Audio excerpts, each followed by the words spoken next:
Gus Inti, gerakan untuk sesama, inspirasi kreatif.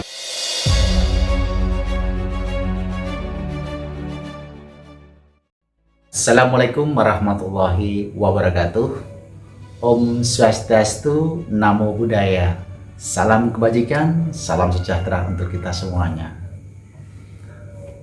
Alhamdulillah wa syukurillah wa nikmatillah la haula wala quwata illa billah. Amma ba'da. Sahabatku semuanya, puji syukur senantiasa kita panjatkan kehadirat Allah Subhanahu wa taala yang mana telah memberikan rahmat dan hidayah kepada kita semuanya. Shalawat serta salam senantiasa kita tujukan kepada junjungan Nabi kita, Nabi Agung Muhammad sallallahu alaihi wasallam. Oke sahabatku, kita jumpa lagi pada kesempatan kali ini. Gus Sofyan hadir kembali di spesial channel Gus Intip, gerakan untuk sesama, inspirasi kreatif. Pada kesempatan kali ini Gus Sofyan hadir dalam tema yaitu tentang kiblat papat limo pancer ya. Oke sahabatku, mungkin banyak yang bertanya-tanya kiblat papat limo pancer itu apa? Oke, pada kesempatan kali ini Gus Sofyan akan menggubahnya secara tuntas serta bagaimana sih kita bisa ketemu dengan saudara kita yang disebut dengan nama kiblat papat limo pancer itu tersebut. Oke ya. Oleh karena itu jangan kemana-mana, kita simak video ini sampai selesai. Jangan lupa ditunggu like, subscribe juga komennya. Oke. Gus Intip, gerakan untuk sesama, inspirasi kreatif.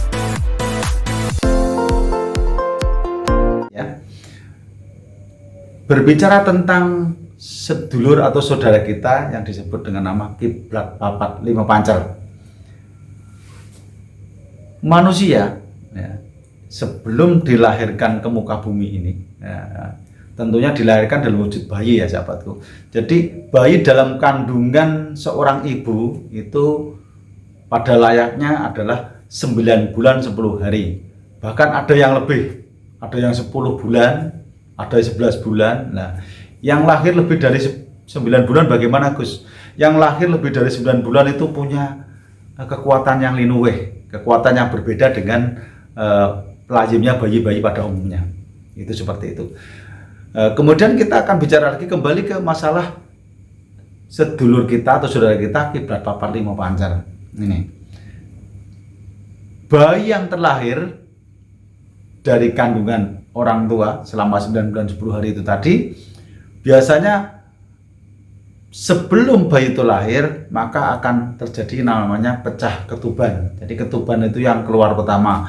Oleh karena itu orang mengatakan ketuban itu sama dengan nama kawah. Kalau orang Jawa ngomong kawah ya. Tadi pada umumnya adalah ketuban. Karena ketuban pecah duluan dan keluar lebih dulu, maka ketuban dinyatakan sebagai kakang kawah, atau istilah bahasa Indonesia adalah kakak.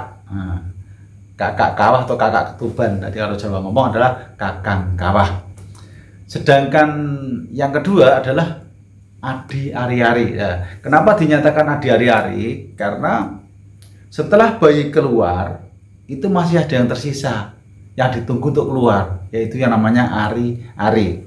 Ya sahabatku. Jadi setelah ari-ari keluar, dia dinyatakan sebagai adi ya. Adi ari-ari. Kemudian yang ketiga apa? Yaitu darah, atau orang Jawa adalah getih ya. Yang ketiga adalah getih atau darah. Getih atau darah itu ada di dalam tubuh bayi, mengalir sampai ke seluruh tubuh. Jadi ini saudara kita, darah atau getih. Jadi ada orang Jawa dulu mengatakan istilah getih. Nah ini getih atau darah. Nah, itu. Jadi bayi yang hidup pasti ada getihnya, ada darahnya. Adapun yang keempat, saudara kita yang keempat, yaitu tali pusar atau istilahnya umum tali pusat ya. Jadi kalau orang Jawa ngomong tali pusar gitu, ya sahabat tuh. Ini merupakan sumber kehidupan bagi si bayi selama dalam kandungan seorang ibu.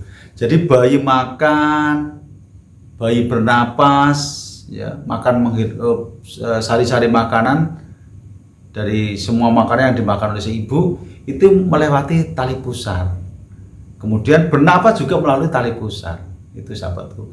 Dan tali pusar ini adalah yang terakhir, karena bayi setelah lahir kemudian disusul oleh ari-ari, kemudian dipotong tali pusarnya, disisakan sekitar 1 kilan atau seginilah ya, disisakan, dan itu dibiarkan sampai tali pusar itu putus dengan sendirinya, atau istilah orang Jawa mengatakan pupak pusar gitu.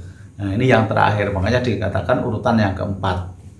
Sedangkan yang kelima adalah pancer. Lah, pancernya itu sendiri apa? Pancer adalah diri kita yang diberi kehidupan, diberi akal, diberi pikiran, diberikan nafsu, gitu. Itulah pancernya diri kita. Jadi satu kesatuan yang namanya kiblat papat limo pancer ini orang Jawa ngomong itu satu kesatuan. Dan apakah bisa dipertemukan? Nah, ini yang perlu tanda tanya kadang. Apakah keempat itu bisa dipertemukan, Gus? Insya Allah bisa. Dari ajaran mbah-mbah kita, orang-orang kuno itu menyatakan bahwa kita bisa dipertemukan dengan saudara kita. Caranya bagaimana? Nah, ini yang perlu Anda ketahui semuanya, pemirsa, bahwa untuk bisa bertemu dengan saudara kita kiblat papat limo pancer itu perlu melakukan ritual khusus ya. Ini ritual khusus yang perlu dilakukan. Apakah itu nanti melanggar ajaran Islam atau ajaran yang lain, Gus? Ini kita bicara tentang ilmu Jawa ya, ilmu Jawa itu erat sekali kok hubungan dengan keislaman ya. Jadi jangan dicampur adukan ini ajaran Islam, ini ajaran Jawa, dicampur aduk enggak. Ini untuk melajari keilmuan Jawa pada kali ini. Makanya Gus Sofyan mengatakan ini adalah ngaji rasa, ngajine orang Islam tanah Jawa. Oke ya sahabatku, begini. Untuk kita bisa bertemu dengan saudara kita, yaitu kiblat papat, ya, bisa ketemu dengan pancernya ya diri kita, itu harus melakukan laku ritual. Ini ingat, melakukan laku ritual.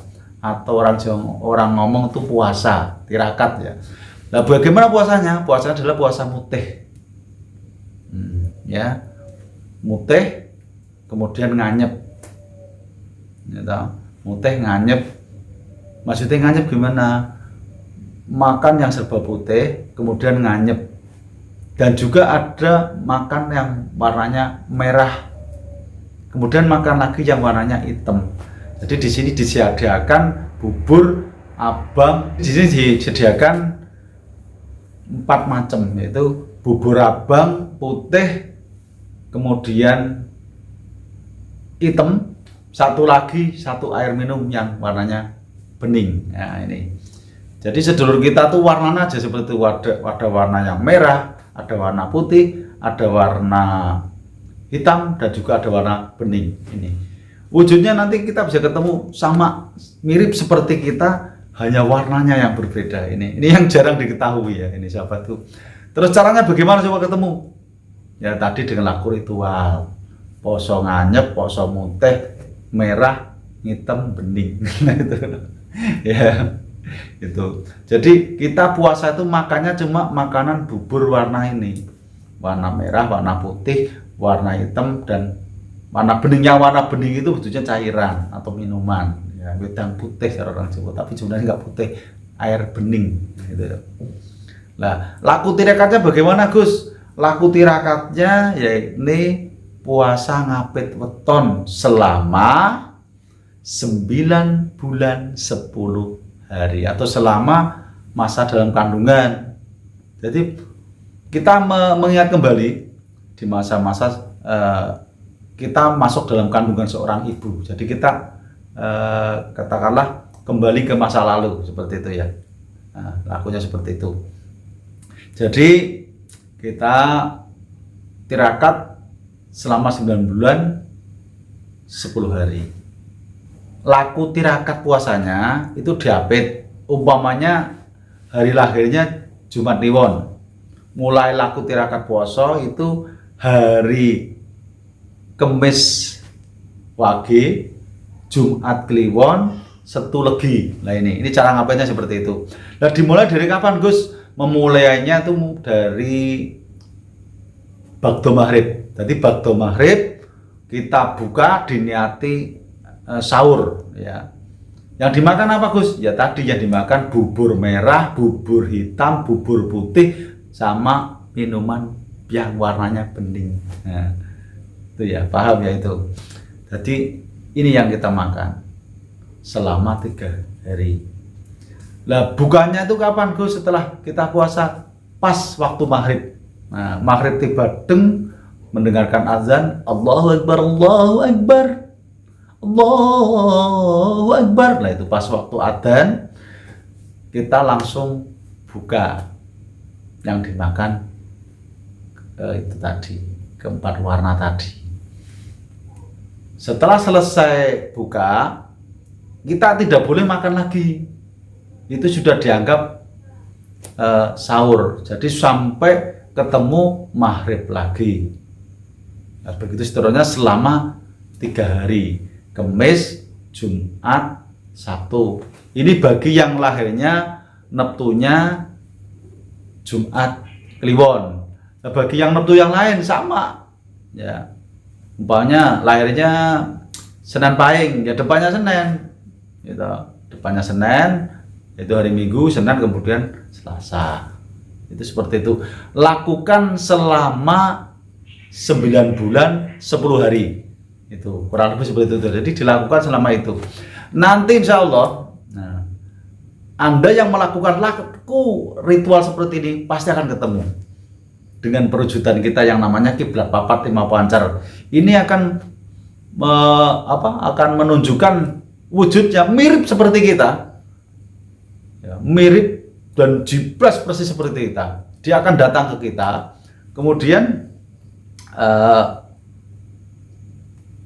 menemui kita, menemui kita, kadang duduk bareng dengan kita, tapi nggak bisa diajak ngobrol, cuma diem. Nah, maksudnya kenapa kita kok suruh makan warna 4? Nanti kita akan ketemu perwujudan 4. Ada yang datang mendatangi kita, warnanya merah. Nah, ini warna merah menunjukkan bahwa nafsu amarah. Kemudian setelah hilang muncul lagi nanti saudara kita lagi yang warnanya putih. Nah, yang warna merah itu melambangkan tentang darah. Terus warna putih, warna putih itu menunjukkan tentang kesucian, sifat yang baik, ya, kebenaran. Itu warnanya putih semua. Kemudian muncul lagi saudara kita yang warnanya hitam. Lah, hitam itu nafsu amarah, nafsu jelek, jahat. Yaitu yang hitam. Yaitu. Paham ya? Terus muncul lagi yang warnanya jernih. Bening kayak kaca itu. Mirip seperti kita, tapi wajahnya bening, tembus pandang. Ini yang kadang orang heran. Yang benar Gus, iya, karena Gus Sofyan sendiri pernah melakukan ritual seperti itu. Karena Gus Sofyan penasaran, ingin mencoba apakah benar ada yang namanya kiblat papat lima pancar. Maka Gus Sofyan melakukan ritual seperti itu. Jadi sahabatku semua yang mau mempraktekkan itu bisalah nanti. Ya, itu menemui kita. Silakan nanti setelah ketemu kita mau komunikasi apa terserah. Ya, umpamanya, hei sedulurku kiblat papat lima pancar, aku njaluk tulung, njaluk bantuanmu, tentremno uripku, damekno keluargaku, atau sesuatu yang mungkin punya hasrat untuk diri kita. Misalnya supaya doa kita dikabulkan Allah melalui saudara kita. Karena ini adalah pendamping ya. Yang namanya kiblat papat adalah pendamping ya, pendamping kita. Lah pancarnya siapa? Pancarnya kita sendiri. Makanya tadi tak sampaikan kita laku ritualnya makan cuma 4 macam tadi, bubur merah, bubur putih, bubur hitam, sama minuman air bening. Itu sebagai pendamping kita. Itu yang selalu mendampingi kehidupan kita sehari-hari. Ya. Yang namanya yang baik itu membisikkan kebaikan, pendamping kita. Ada pendamping kita yang jahat, yang warna hitam itu kadang membisikkan kita yang enggak baik. Ini tergantung dari niat kita. Kita mau ke arah mana? Kita mau ngikutin yang baik apa yang tidak, atau kita milih dua-duanya. Gitu. Ya itulah yang namanya saudara kita atau pendamping. Kalau orang Jawa adalah pendamping, pengamping, pancer kita sendiri, manusianya. Itu seperti itu. Oke, ya itu sahabatku, cara mudah untuk bisa bertemu dengan saudara kita. Untuk mantranya bagaimana? Oke, untuk mantranya di episode berikutnya nanti Gus Sofyan akan berikan mantra bagaimana sih doanya supaya kita bisa bertemu dengan saudara kita yang namanya kiblat papat limo pancer. Ini adalah kilasan saja untuk membahas masalah yang namanya kiblat papat limo pancer dan cara bisa bertemu dengan saudara kita yang namanya kiblat papat. Ya, itu seperti itu. Oke sahabatku, jangan lupa ya menyimak video Gus Sofyan tentang masalah pengalaman spiritual, ritual, dan juga budaya. Jangan lupa ditunggu like, subscribe, dan komennya. Dari saya Gus Sofyan, mungkin ada tutur kata yang kurang berkenan, mohon untuk dimaafkan karena saya Gus Sofyan manusia biasa, tempatnya salah dan dosa. Hanya Allah Subhanahu Wa Taala yang paling benar atau maha benar. Cukup sekian dari saya. Wabillahi taufiq wal hidayah. Assalamualaikum warahmatullahi wabarakatuh. Rahayu, rahayu, rahayu.